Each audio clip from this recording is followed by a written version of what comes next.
أجمعين أما بعد فأعوذ بالله من الشيطان الرجيم بسم الله الرحمن الرحيم طه ما أنزلنا عليك القرآن لتشقى صدق الله مولانا العظيم وبلغنا رسوله النبي الأمي الكريم ونحن على ذلك لمن الشاهدين والشاكرين والحمد لله رب العالمين. سارے ذرا بہت شوق سے پڑھ لیں. صلاۃ و سلام علیک یا سیدی یا رسول اللہ وعلی آلک و صحابک یا سیدی یا حبیب اللہ. مولاي صل وسلم دائما ابدا على حبيبك خير خلق كلهم يا رب بالمصطفى بلغ مقاصدنا واغفر لنا ما مضى يا واسع الكرم. حضرات گرامی سارے ذرا دعا کریں. آل خانہ نے جس طرح میری بہن اور بچوں اور انہوں نے محبت سے حضور سید عالم صلی اللہ علیہ وسلم کی اس میلاد پاک کا یہ انعقاد کیا ہے، اللہ تعالیٰ اسے اپنی بارگاہ میں قبول فرمائے. اس میلاد پاک کا منانے کا مقصد یہی ہے جو ہم گھروں میں منا رہے ہیں، تاکہ ہمارے بھائیوں بہنوں بچوں کے دل میں اللہ کے محبوب کی محبت پیدا ہو اور اصل ایمان حضور علیہ السلام کی محبت، حضور سید عالم صلی اللہ علیہ وسلم کا پیار، حضور سید عالم صلی اللہ علیہ وسلم کے ساتھ رشتے. ایک ہی جانم شان نبی دا دنیا دار کمینے سو گئے شان نبی دے جانن والے سہ گئے وچ مدینے. حضور سید عالم صلی اللہ علیہ وسلم کی شان اگر پوچھنی ہے تو صحابہ سے پوچھیں اور یا رب کے قرآن سے پوچھیں. آپ سارے نوجوان بزرگ بھی بیٹھے ہیں، نوجوان بھی ہیں، کوشش کیا کریں جب ہم کوئی باتیں کریں تو آپ ان کو سمجھا کریں.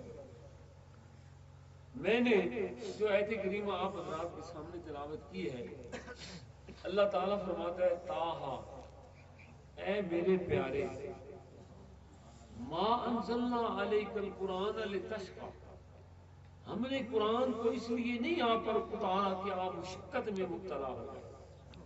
یہ اس آیت کا لفظی معنی ہے. حضور سید عالم صلی اللہ علیہ وسلم سارا دن تبلیغ میں مصروف رہتے، وفدوں سے ملاقات کرتے. مکہ میں جو زندگی گزری وہ بھی آپ جانتے ہیں. جب فارغ ہو کر عشاء کی نماز پڑھ کر گھر جاتے، تھوڑی دیر آرام فرماتے اور پھر کھڑے ہو رہے. کبھی کھڑے ہو کر اپنے رب کو منا رہے ہیں، کبھی رکوع میں منا رہے ہیں، کبھی سجدے میں منا رہے ہیں. اس طرح ساری رات حضور سید عالم صلی اللہ علیہ وسلم کا معمول ہوتا. مسلسل یہ دن کو تبلیغ کا کام کیا، واعظ و نصیحت کا کام کیا، مختلف لوگوں کے کام کیے، اور جب رات کا وقت ہوتا حضور علیہ السلام تھوڑی دیر آرام فرماتے اور پھر کھڑے ہو جاتے. ساری رات اس طرح اللہ کی بارگاہ میں عاجزی زاری روتے ہوئے، کبھی سجدے میں رو رہے ہیں، کبھی کھڑے ہو کر رو رہے ہیں. قرآن کی تلاوت ہو رہی ہے، حتیٰ کہ نوبت یہاں تک پہنچی کہ پاؤں مبارک سوکھ جاتی ہے، پاؤں میں ورم آ جاتا ہے. وہ تو دیکھ رہا ہے میرا محبوب کیا کر رہا ہے. اس وقت جبریل امین نے اللہ کے اس پیغام کو اللہ کے محبوب کی بارگاہ میں نازل اتارا اور آپ پیغام لے کر آئے کہ اے اللہ کے حبیب، اللہ فرما رہا ہے ما انزلنا علیک القرآن لتشقی، ہم نے قرآن اس لیے نہیں اتارا کہ آپ مشقت میں پڑ جائیں. گویا اللہ کریم اپنے محبوب کی اس عبادت کو دیکھ رہا ہے کہ میرا محبوب کتنا کھڑا ہو کر مجھے یاد یاد کرتا ہے. جو چیز میں عرض کرنا چاہتا ہوں اگر آپ وہ چیز سمجھ لیں گے تو انشاءاللہ کبھی کوئی آپ کے عقیدے میں کوئی نہ خلل لا سکے گا نہ پریشانی کر سکے گا. دو چیزیں ہیں.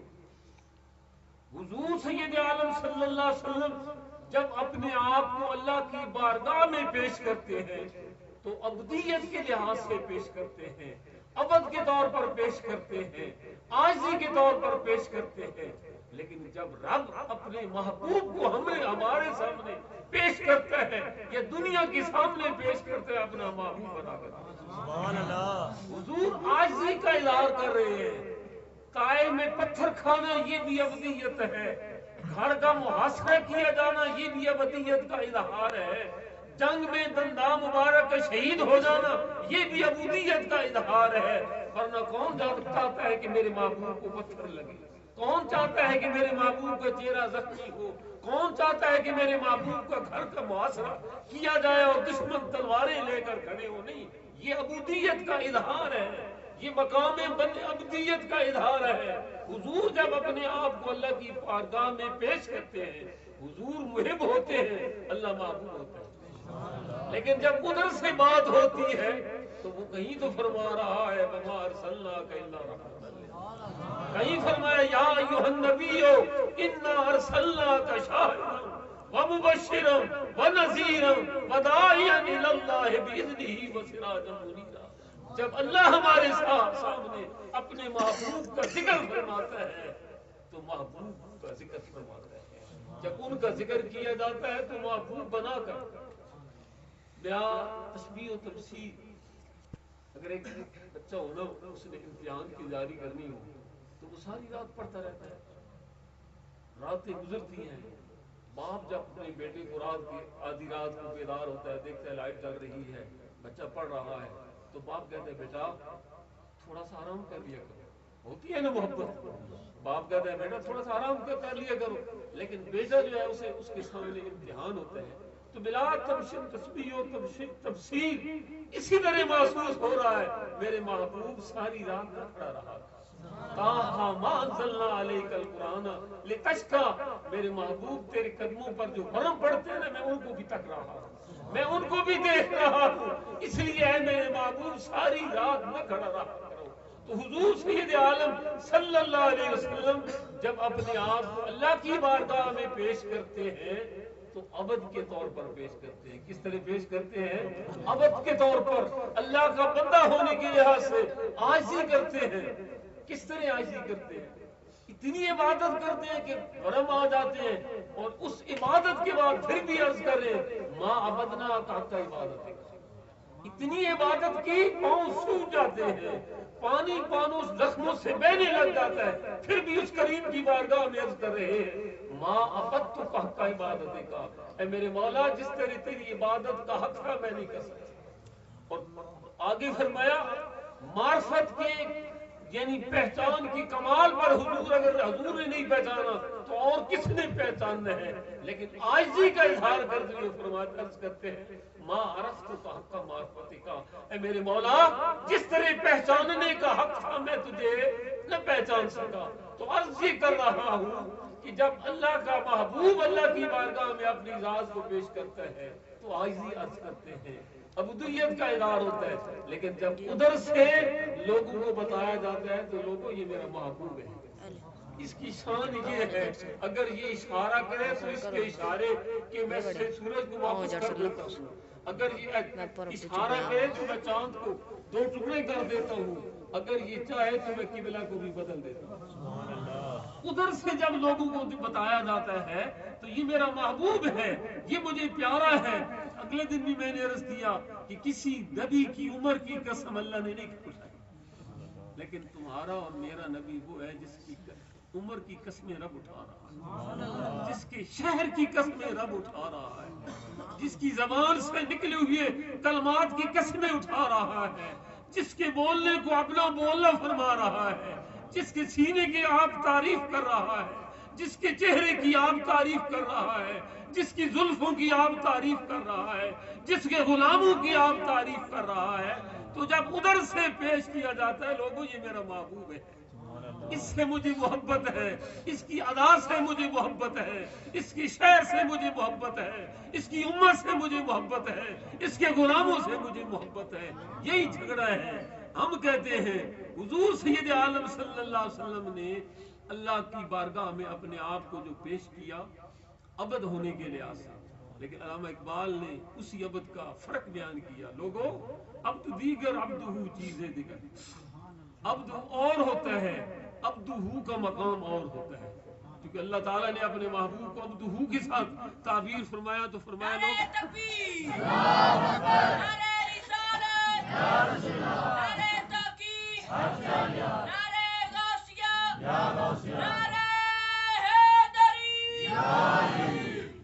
تو اللہ تعالیٰ نے اپنے محبوب کریم صلی اللہ علیہ وسلم کو وہ مقام عطا فرمایا. اصل جھگڑا بن گیا ہے کہ جتنے یہ حضرات ہیں نا، خواہ جماعت اسلامی والے ہوں، خواہ تبلیغی جماعت والے ہوں، خواہ یہ دیوبندی حضرات جتنی بھی ہیں، انہوں نے مذہب کو خشک بنا لیا ہے. حالانکہ مذہب خشک نہیں ہے، نری خشکی. مذہب میں تری ہے اور وہ محبت کی تری ہے، سبحان اللہ، وہ پیار کی تری ہے. اللہ رب العزت کو اپنے محبوب سے پیار ہے، اللہ رب العزت کو اپنے محبوب سے محبت ہے. تو جب وہ ہمارے سامنے اپنے اس حبیب کو پیش کرتا ہے تو محبوب بنا کر پیش کرتا ہے. اس لیے تو اللہ کریم کا محبوب فرماتا ہے واللہ موتی انا قاسم، میرا رب دینے والا ہے، لوگوں میں تقسیم کرنے والا. انا سید ولد آدم یوم القیامت ولا فخرا، قیامت کے دن میں ساری اولاد آدم کا سردار ہوں گا. آدم سے لے کر آخری انسان تک تمام کا سردار میرے اور آپ کے آقا ہے. اور حضور نے فرمایا ولا فخرا، میں یہ فخر سے نہیں کہہ رہا، میرے رب نے مجھے یہ شان عطا فرمائی. سب سے پہلے جب لوگوں سے کیا ہم قبروں سے اٹھیں گے، فرمایا سب سے پہلے اٹھنے والا میں ہوں. انا خطیبہم، قیامت کے دن میں اس تمام لوگوں کا خطیب ہوں گا. جب سارے خاموش ہو جائیں گے تو یہ ساری شانیں آپ کہو نا کس نے عطا فرمائی ہے؟ رب نے عطا فرمائی. علم کی بات آتی ہے، لوگوں میرے محبوب کی علم کے متعلق کیا پوچھتے ہو؟ علمک ما لم تکن تعلم وکان فضل اللہ علیک عظیم. حسن کی بات آتی ہے تو اس کی بھی مثال نہیں ہے. گویا کہ اللہ رب العزت نے اپنے محبوب کے ہر کمال کو محبوب کی شکل میں سامنے کیا ہے کہ یہ میرا محبوب ہے، یہ میرا حبیب ہے، اس کی رضا میری رضا، اس کے ذکر کو میں نے اپنا ذکر بنا دیا. ہم جو ذکر کرتے ہیں مصطفیٰ کا، سمجھو یہ کس کا ذکر ہے؟ اللہ فرماتے ہیں نا ورفعنا لک ذکر. جبریل امین آئے، حضور نے فرمایا جبریل بتا میرا رب نے ذکر کس طرح بیان کیا. عرض کی یا رسول اللہ میں اپنی طرف سے تو نہیں جاتا بتا سکتا، میں رب کی بارگاہ میں جاتا ہوں، پوچھتا ہوں کہ یا اللہ تیرا محبوب پوچھ رہا ہے کہ میرا ذکر کس طرح بلند فرمایا ہے. جبریل امین گئے واپس آئے، عرض کی یا رسول اللہ اللہ فرما رہا ہے اے میرے محبوب میں نے تیرے ذکر کو اس طرح بلند فرما دیا ہے اذا ذکرت ذکرت معی، جب میرا ذکر کیا جائے گا تیرا بھی ذکر کیا جائے گا. جہاں جہاں میری حمد ہوگی وہاں وہاں تیری سب تعریف ہوگی. میں اکثر عرض کرتا رہتا ہوں، اگر آپ اس دنیا کی جو اس وقت کیفیت ہے مشرق بعید سے لے کر مغرب بعید تک، اگر آپ اس میں غور و فکر کریں نا، پڑھیں نا متعلق ملکوں کے حالات. صبح کی اذان مشرق سے شروع ہوتی ہے نا، ابھی مغرب میں اشہد ان لا الہ الا اللہ اشہد ان محمد رسول اللہ کی صدائیں آ رہی ہوتی ہیں، پھر زور کی اذان شروع ہو جاتی ہے. اسی طرح سلسلہ چلتا رہتا ہے. ابھی زور کی اذان ختم ہی نہیں ہوتی بلکہ راستے میں ہوتی ہے. زور کی اذانیں ہو رہی ہوتی ہیں، پھر عصر کی اذان شروع ہو جاتی ہے، وہ جا رہی ہوتی ہے، پھر شام کی اذان شروع ہو جاتی ہے. مثلا ہمارا اور انڈیا کا آدھا گھنٹہ فرق ہے. پھر آپ خود دیکھیں کہ سیالکوٹ ہمارے سے تھوڑا سا آگے ہے، اسی طریقے سے لاہور تھوڑا سا آگے ہے، اسی طرح پھر امرتسر آگے دہلی، پھر آگے کلکتہ کی طرف چلے جائیں، بمبئی کی طرف چلے جائیں، پھر آگے سری لنکا وغیرہ جہاں جہاں مسلمان ہیں. ہر لمحے میں خدا کا ذکر ہو رہا ہے ساتھ مصطفیٰ کے. سبحان اللہ. یہی ہم اہل سنت والجماعت پیش کرتے ہیں کہ حضور سید عالم صلی اللہ علیہ وسلم نے جو عاجزی کا اظہار فرمایا ہے یا اللہ رب العزت کی بارگاہ میں عاجزی کا اظہار اور عبودیت کا اظہار فرمایا ہے، اس کو لوگ یہ کہتے ہیں کہ بس ہم کہتے ہیں حضور بشر بھی ہیں، حضور نور بھی. حضور کیا ہے؟ بشر بھی ہیں، حضور کیا ہے؟ نور بھی ہیں۔ حضور کی حقیقت نور ہے، حضور لباس بشریت میں تشریف لائے۔ حضور کی حقیقت کیا ہے؟ نور ہے۔ اور نور اور بشریت آپس میں ضدیں نہیں ہیں۔ یہ لوگ کہتے ہیں دیکھیں جناب، یہ جو سنی کہتے ہیں کہ حضور نور بھی ہیں اور بشر بھی ہیں، یہ کس طرح جمع ہو سکتے ہیں؟ آپ مجھے دیکھ رہے ہیں، میں آپ کو دیکھ رہا ہوں، کس سے دیکھ رہے ہیں؟ نور سے۔ کس سے دیکھ رہے ہیں؟ نور سے۔ اور اس ہمارے ذرا سا نور جو ہے، اس کی رفتار کتنی ہے؟ کتنا دور ہے آج چاند ہم سے؟ ہزاروں میل دور ہے کہ نہیں چاند؟ ایک لمحہ میں ہمیں نظر آ جاتا ہے۔ اور یہ نہیں ہے کہ براہ راست ہم چاند کو دیکھتے ہیں، بلکہ پہلے چاند کی پیچھے شکل بنتی ہے آنکھ میں، جب اس کی شکل بنتی ہے پھر ہمیں نظر آتا ہے۔ تو اگر میرے اور آپ کے اس ذرے نور میں اللہ نے اتنی طاقت رکھی ہے کہ سینکڑوں میل، ہزاروں میل، بلکہ لاکھوں میل دور ہم چاند کو بھی دیکھ رہے ہیں، ستاروں کو بھی دیکھ رہے ہیں، تو وہ ذات جو سراسر نور تھی اس کی کیفیت۔ اللہ اکبر، یا رسول اللہ، حق چاہیے، یا رسول اللہ، یا علی، تو ہے عین نور، تیرا سب گھرانہ نور۔ حضور علیہ الصلوۃ والسلام صحابہ کرام میں بیٹھی ہوئی ہے۔ اس حدیث کے راوی حضرت عمر فاروق ہیں، اور اس حدیث کو بخاری، مسلم، ترمذی، تقریباً تمام محدثین نے، مشکوٰۃ شریف جو عام ہمارے گھروں میں ہوتی ہے اس میں بھی یہ حدیث کے پاک موجود ہے۔ تمام صحابہ بیٹھی ہوئی ہیں، ایک شخص آ گیا، کالے سیاہ بال ہیں جس طرح رات ہوتی ہے، بڑے حسین بال، لباس بالکل دودھ کی طرح سفید ہے۔ حضور کے گھٹنوں کے ساتھ گھٹنے ملا کر بیٹھ گئے۔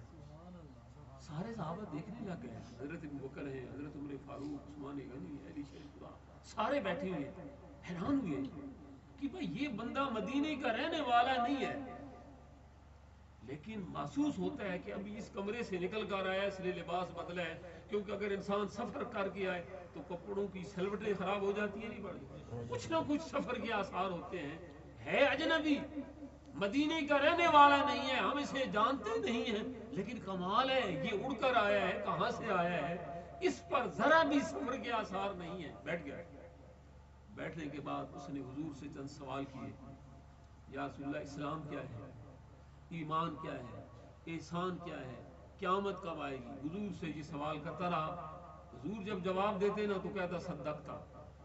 صحابہ فرماتے ہیں کہ ہم حیران ہوئے کہ یہ اچھا سائل ہے، سوال بھی کر رہا ہے، اور جب حضور سوال کا جواب دیتے ہیں تو تصدیق بھی کر رہا ہے۔ تصدیق تو وہ کرتا ہے جسے اس پہلے کیا ہو، علم ہو۔ جسے علم نہیں ہے تو اگر علم نہیں ہے تو پھر سوال کیوں کر رہا ہے، اور اگر علم نہیں ہے پھر سوال کر رہا ہے تو تصدیق کیوں کر رہا ہے؟ بہرحال اس نے سوال کیے، اٹھ کر چلا گیا۔ جب وہ چلے گئے نا تو حضور نے پوچھا، اے عمر فاروق تم جانتے ہو یہ کون تھا؟ یا رسول اللہ میں تو نہیں جانتا، یہ مدینے کا رہنے والا نہیں ہے، قریب قریب جن بستیوں میں ہم جاتے ہیں ہم نے تو انہیں نہیں دیکھا، یہ کون ہے، کہاں سے آیا؟ حضور نے فرمایا یہ جبریل تھا۔ یہ کون تھا؟ جبریل تھا۔ کالے سیاہ بال، حسین چہرہ، خوبصورت ہاتھ۔ حدیث پاک میں آتا ہے کہ انہوں نے اپنے گھٹنے حضور کے گھٹنوں کے ساتھ ملا لیے اور اپنے ہاتھ اپنے گھٹنوں کے اوپر رکھ دیے، جس طرح ایک مؤدب شاگرد اپنے استاد کے سامنے بیٹھتا ہے۔ یعنی انسانی ساری کیفیات کا اس حدیث پاک میں اظہار ہو رہا ہے۔ تو بتائیں جبریل نور ہے یا نہیں ہے؟ کسی کو شک ہے جبریل کے نور ہونے میں؟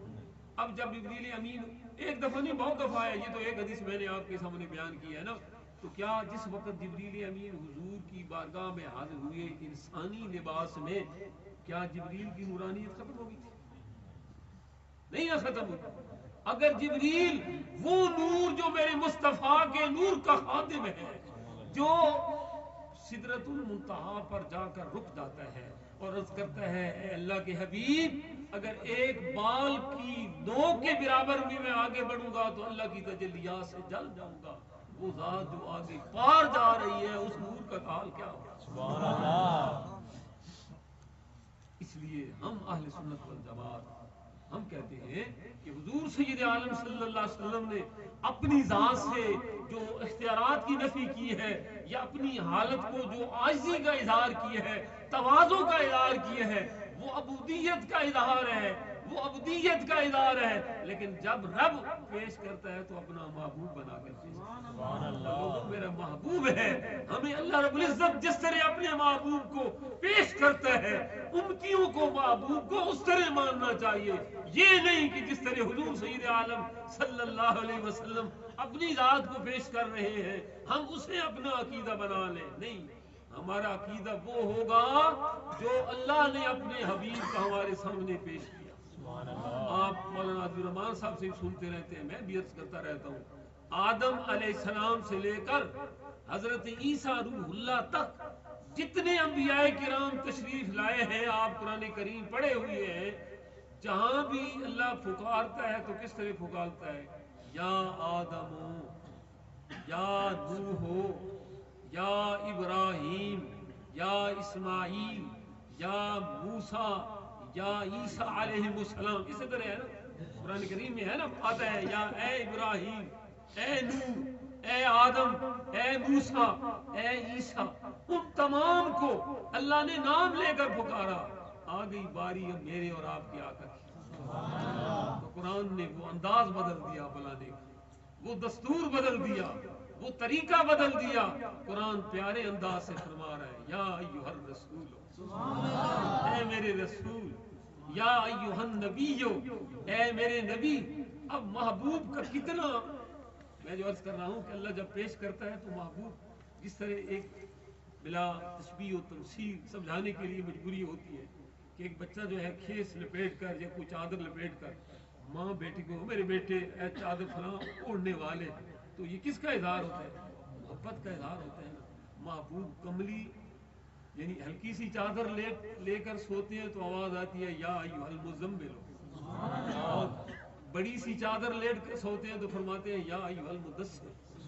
یہ ہے محبوب کے بلانے کا انداز، میرا اور آپ کا رب بلا رہا ہے اپنے حبیب کو، اے کملی اوڑھنے والے، اے چادر اوڑھنے والے، یا ایھا الرسول، یاسین۔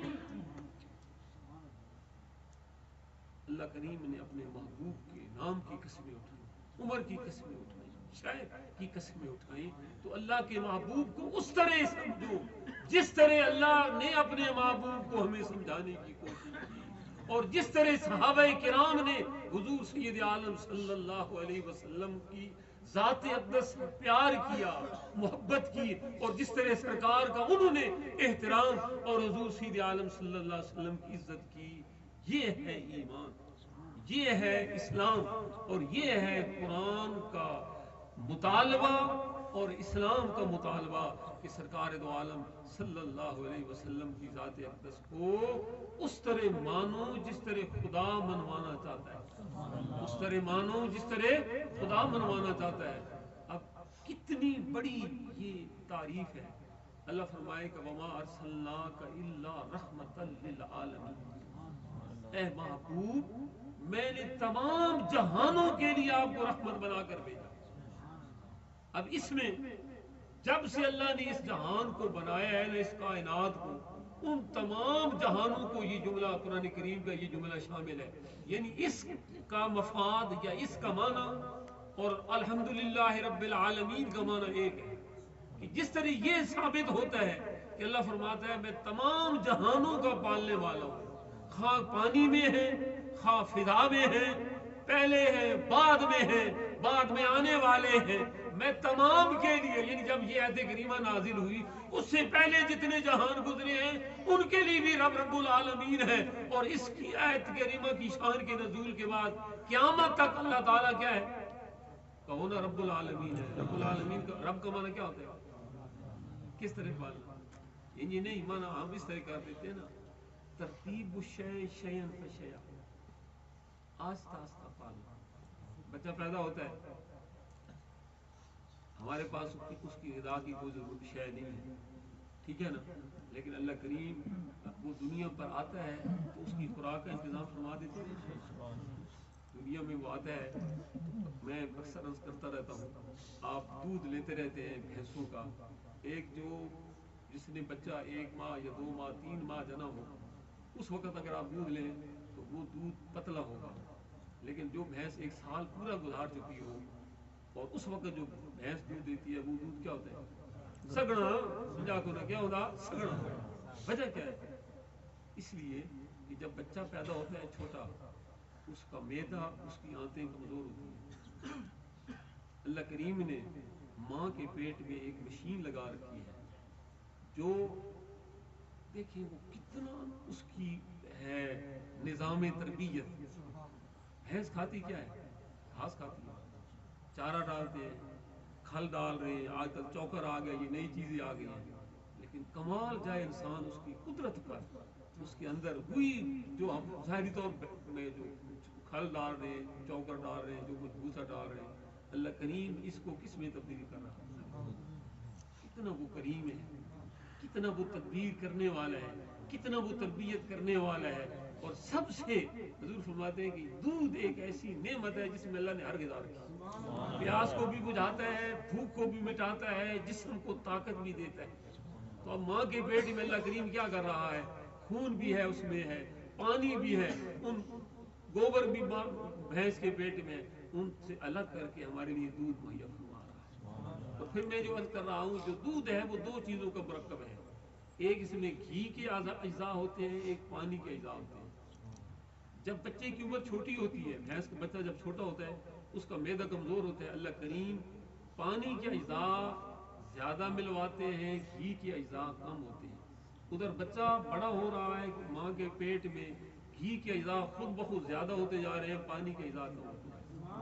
یہ ہے تربیت الشیء، یہ ہے میرا اور تمہارا رب ہمیں پالنے والا. تو گویا رب العالمین جو ہر شے کو اس کی ضرورت کے مطابق پال رہا ہے.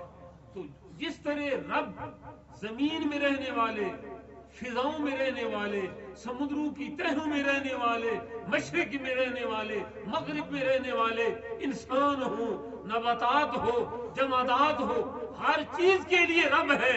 میرا رب فرما رہا ہے میرے محبوب جس کے لیے میں رب ہوں، میں نے تجھے اس کے لیے رحمت بنا کے رکھا. سبحان اللہ. کتنی بڑی شان ہے، کتنا بڑا مقام ہے کہ جب سے رب نے اس کائنات کو پیدا فرمایا اس وقت سے جو بھی چیز اس کی مخلوق ہے، اس مخلوق کے لیے میرے اور تیرے رب نے میرے اور آپ کے رسول کو رحمت للعالمین بنا. خدا کے محبوب کی شان اور کسی چیز کی ضرورت ہی نہیں ہے. خدا کا قرآن ہی ایک ایک ابھی جو آپ پڑھ رہے ہیں آیت کریمہ، کتنا بڑا مقام ہے حضور کا.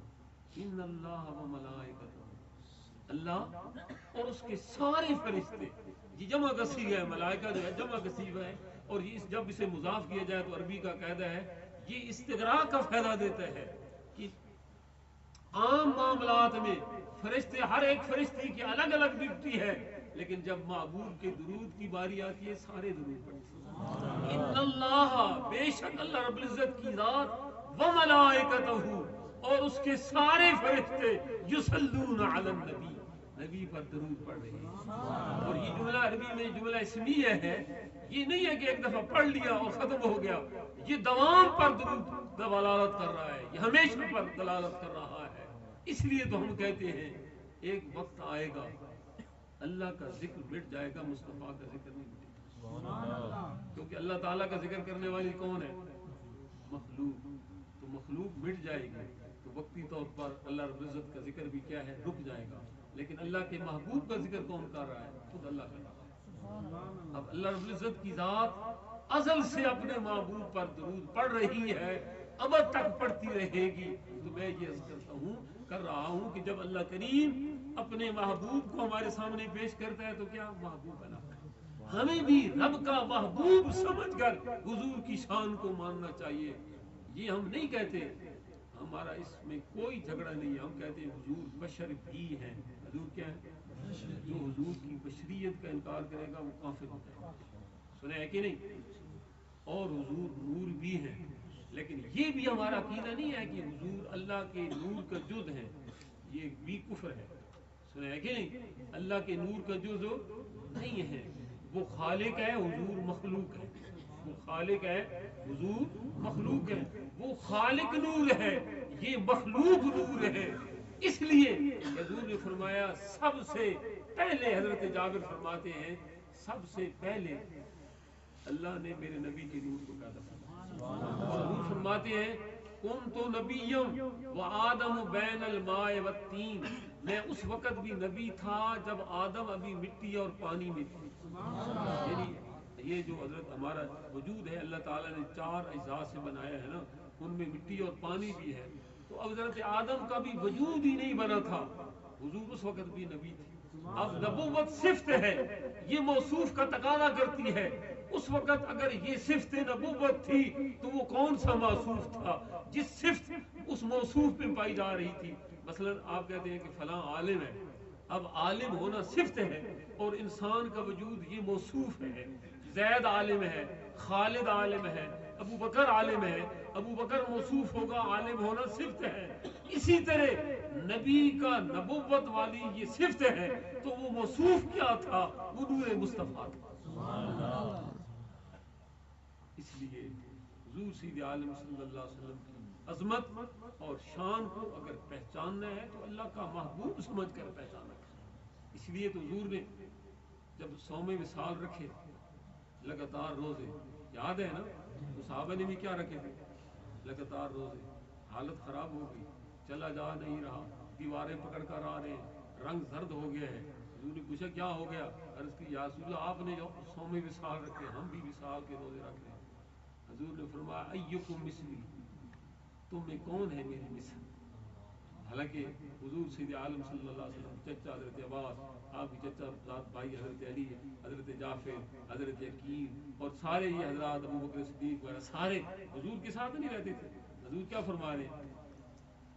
ایکم مثلی، تم میں کون ہے میری مثل؟ ایک سکوت چھا گیا صحابہ کرام پر. حالانکہ انہوں نے بھی یہ قرآن نہیں پڑھا ہوا تھا، قل انما انا بشر مثلکم. کیا انہوں نے یہ آیت نہیں پڑھی تھی؟ وہ کہہ سکتے تھے یا رسول اللہ آپ خود فرما رہے ہیں، اللہ کے قرآن کو سے ہمیں بتا رہے ہیں کہ میں تمہاری مثل ہوں. لیکن نہیں، وہ خطاب ہے کافروں کو، یہ خطاب ہے مومنوں کو. جس طرح ایک شکار کو مانوس کرنے کے لیے شکاری زبان اختیار کرتا ہے، اللہ کریم نے اپنے محبوب کریم صلی اللہ علیہ وسلم کو یہ فرمایا کہ یہ بھاگ نہ جائیں آپ سے، سمجھو خدا جانے کون ہے. اور دوسری وجہ یہ بھی تھی کہ لوگوں نے حضرت عیسیٰ علیہ السلام کے چند معجزات دیکھے اور حضرت عیسیٰ کو ابن اللہ کہہ دیا. اللہ فرما رہا ہے کہ میرا محبوب ہے بشر، لیکن میں نے شان یہ عطا فرمائی ہے، سورج بھی اس کے اشارے سے پلٹ رہا ہے، چاند بھی اس کے اشارے سے ٹکڑا ہو رہا ہے، اس کی انگلیوں سے پانی کے فوارے چل رہے ہیں، درخت اس کے قدموں میں آ کر سلامی کر رہے ہیں، جانور اس کے سامنے اپنے سر جھکا رہے ہیں. یہ ساری کائنات میں نے اپنے محبوب کریم صلی اللہ علیہ وسلم کی کیا کر دی ہے؟ مطیع کر دی ہے.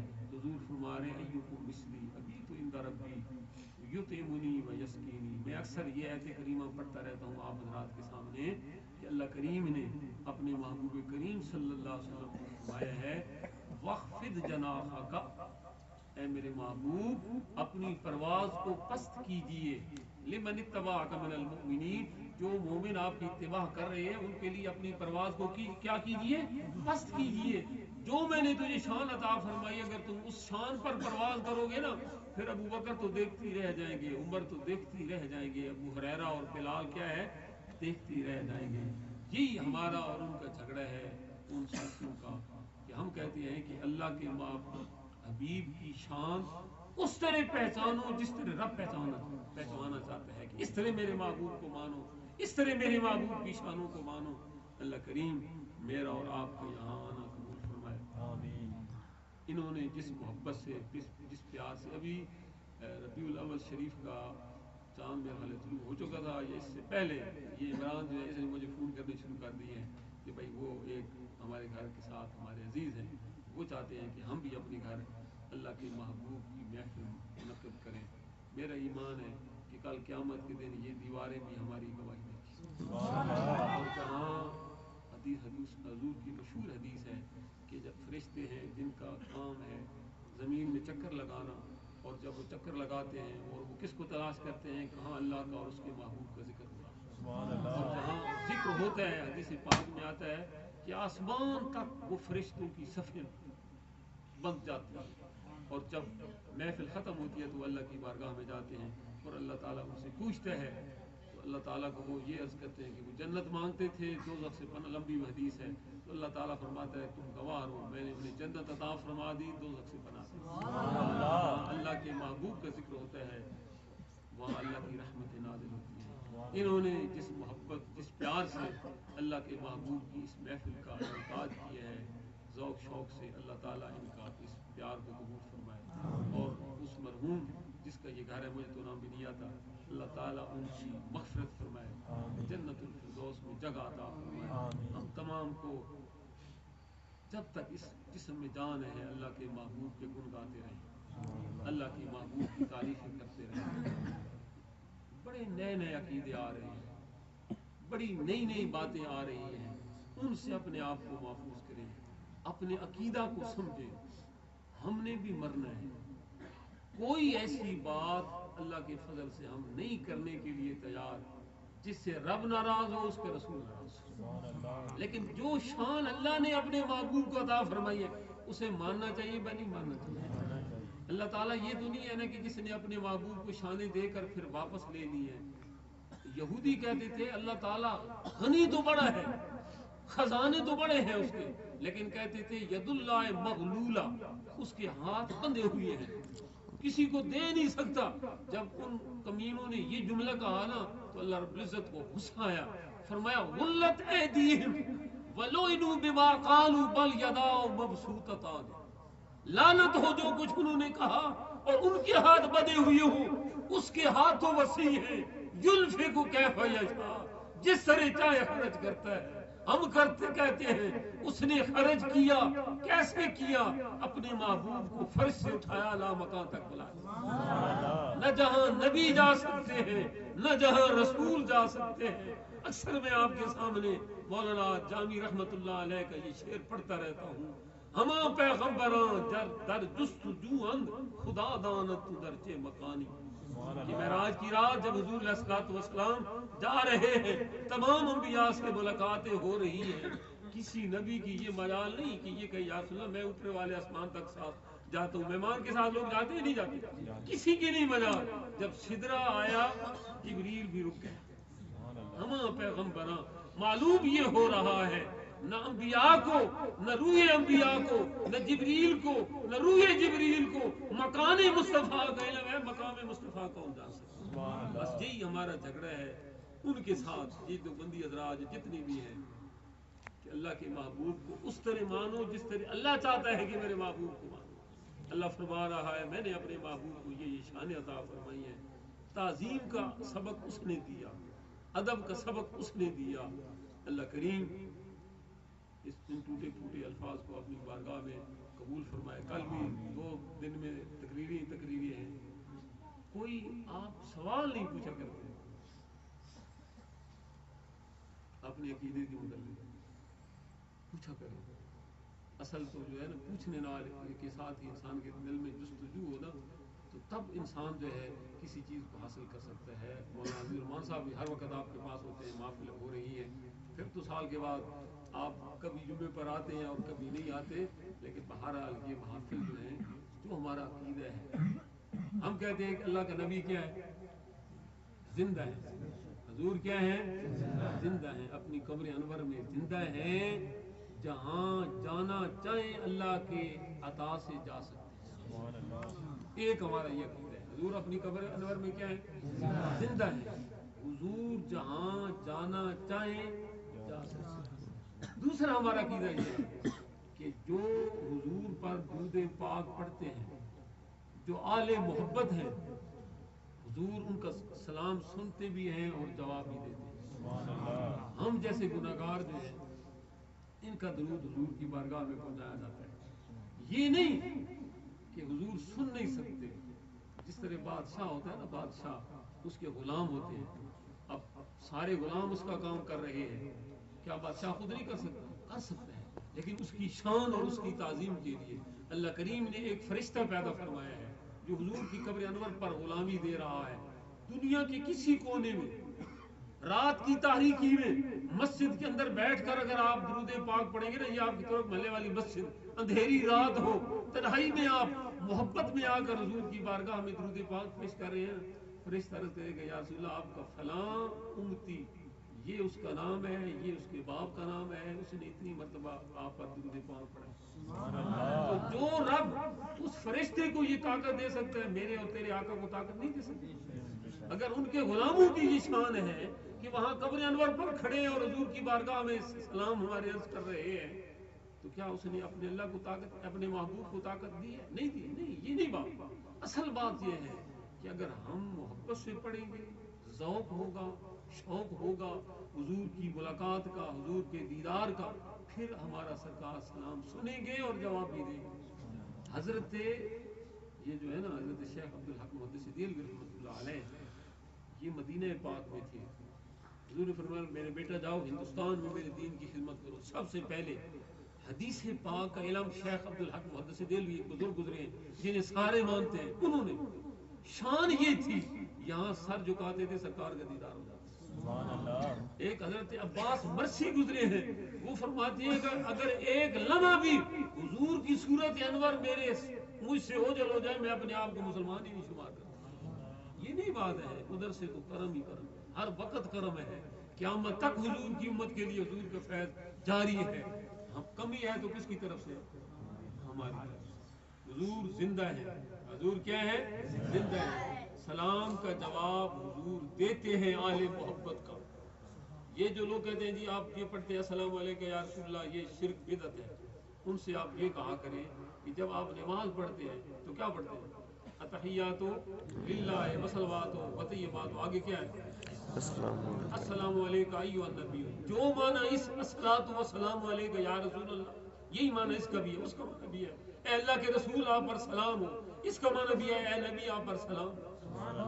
جو چیز نماز میں جائز ہے وہ بات شرک ہو جاتی ہے. حیرانگی کی بات ہے نماز میں شرک نہیں ہے، شرک ہے. وہاں جو حاجی حضرات جاتے ہیں اگر یہ شرک ہوتا تو پھر وہاں کھڑے کر پڑھتے ہیں الصلاۃ والسلام علیکم یا رسول اللہ. وہاں جو یہ اہل حدیث جو ہے نا یہ تو نہیں مانتے. یہ جو آج کل وہاں حکومت ہے وہ بھی چونکہ اہل حدیث ہیں، وہ تو ایک گڑ بڑ حکومت ہے، کوئی سمجھ نہیں آتا کہ ان کا عقیدہ کیا ہے. مختلف نظریات کے وہ لوگ وہاں ہیں. لیکن اس سعودی خاندان سے پہلے 1300 سال اہل سنت کی وہاں حکومت رہی ہے. حضور کے روضہ اطہر پر کھڑے ہو کر لوگ صلاۃ والسلام بھی پڑھتے تھے، ہاتھ اٹھا کر دعا بھی مانگتے تھے. مکہ پاک میں بھی میلاد ہوتا تھا، مدینہ طیبہ میں بھی میلاد ہوتا تھا. یہ حضرات آئے ہیں کیونکہ یہ متشدد ہیں اور انہوں نے قبضہ کیا ہے، اہل سنت کو وہاں سے نکال لیا. اب بھی مدینہ پاک میں لوگوں کے گھروں میں میلاد ہوتے ہیں، مدینہ طیبہ میں اب بھی میلاد ہوتے ہیں لیکن چار دیواری کے اندر. اور عرب اس میلاد میں شامل ہوتے ہیں اور عرب حضور کی نعتیں پڑھتے ہیں. اس لیے ہمارا یہ عقیدہ ہے کہ حضور علیہ الصلوۃ والسلام زندہ ہیں، ہمارے سلام کو سنتے ہیں. حضور علیہ الصلوۃ والسلام پر ہمارے اعمال پیش کیے جاتے ہیں. حضور علیہ الصلوۃ والسلام کو اللہ نے علم غیب عطا فرمایا ہے. اتنا علم عطا فرمایا ہے کہ اس کائنات ساری کا علم اس طرح سمجھے کہ آپ 7 سمندر ہوں اور ان میں سوئی ڈبوئیں، سوئی کا نکا جس میں آپ دھاگا ڈالتے ہیں، جتنا اس سوئی کے نکے کے اندر پانی ہے نا اتنا ساری کائنات کے علم ہے. اور 7 سمندر اللہ نے میرے محبوب کے علم عطا فرمایا. یہ مخلوق کے مقابلے میں، لیکن اللہ کے مقابلے میں اسی طرح ہوگا. اللہ کا علم سمجھے 7 سمندروں سے بھی زیادہ اور حضور کا علم اس سوئی کے نکے کے برابر ہے. جب ادھر مقابلہ کریں گے موازنہ ادھر یہ کیفیت ہوگی، جب مخلوق کی طرف موازنہ کریں گے یہ کیفیت ہوگی. اللہ تعالیٰ ہمیں حق پر چلنے کی توفیق عطا فرمائے. سوال ضرور پوچھا کریں، کچھ نہ کچھ باتیں ذہن میں اپنے عقیدے کے متعلق لوگ آپ کو پریشان کرتے رہتے ہیں. اور اب تو بہت، یہ تو اللہ کا فضل ہے کہ آپ نے تبلیغی جماعت والوں کو یہاں سے بگایا ہوا ہے، ورنہ وہ جب آ جائیں بہت سارے خاندان اہل سنت والجماعت کے تھے. ایک لڑکا گیا اب جناب والد بھی کافر، ماں بھی کافر، دادا بھی کافر، دادی بھی کافر، سارے کافر، میں ایک مسلمان جب بھی. بہت سارے خاندانوں میں ہے. یہ ہمارے علاقے میں چونکہ وہ تبلیغی بہت زیادہ لوگ پھیل رہے ہیں تو ایک انسان چلا جائے وہ دوسروں کو ایمان مومن ماننے کے لیے تیار نہیں، وہ اپنے والدین کو کیا کہنے لگ جاتا ہے. تو یہ ذاتی ہے، یہ نہیں، یہ ایمان سے دوری کا سبب بنتا ہے. وما علینا